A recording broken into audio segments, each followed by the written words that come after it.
ធ្លាប់ចាប់អារម្មណ៍ដែរទេតើពេលណាគេហៅថាបញ្ហាផ្លូវចិត្តហើយពេលណាគេហៅថាជំងឺផ្លូវចិត្តបញ្ហាផ្លូវចិត្តគឺជាបញ្ហាទាំងឡាយណាដែលមនុស្សគ្រប់រូបតែងតែជួបប្រទះក្នុងជីវិតប្រចាំថ្ងៃ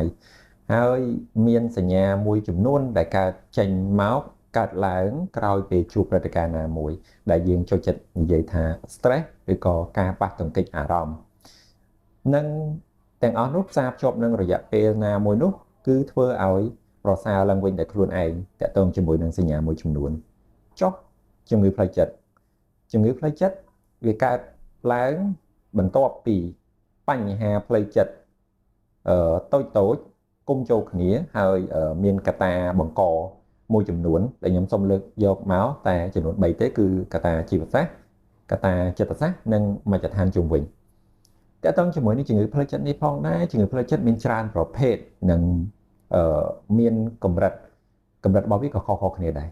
ហើយរោគសញ្ញានៃជំងឺផ្លូវចិត្តគឺទាំងនោះគឺវាខុសគ្នាការស្ដែងចេញរបស់វាហ្នឹងបើសម្រាប់កូនក្មេងគឺស្ដែងចេញផ្សេងហើយសម្រាប់មនុស្សធំគឺស្ដែងចេញផ្សេងតើតើជាមួយនឹងការលេចចេញឡើងនៃរោគសញ្ញាក្រោយពេលជួបព្រឹត្តិការណ៍ណាមួយនោះដែលធ្វើឲ្យយើងមិនអាចបំភ្លេចបានឬក៏ចងចាំរហូតហើយរោគសញ្ញាទាំងនោះមិនអាចប្រសើរឡើងវិញបានទេក្រោយពេលរយៈពេលណានោះតម្រូវការធ្វើការជួបឬក៏តម្រូវការធ្វើការជួយតាមបែបចិត្តសាស្ត្រឬក៏ទៅជួបជាមួយនឹងអ្នកជំនាញផ្នែកជំងឺផ្លូវចិត្ត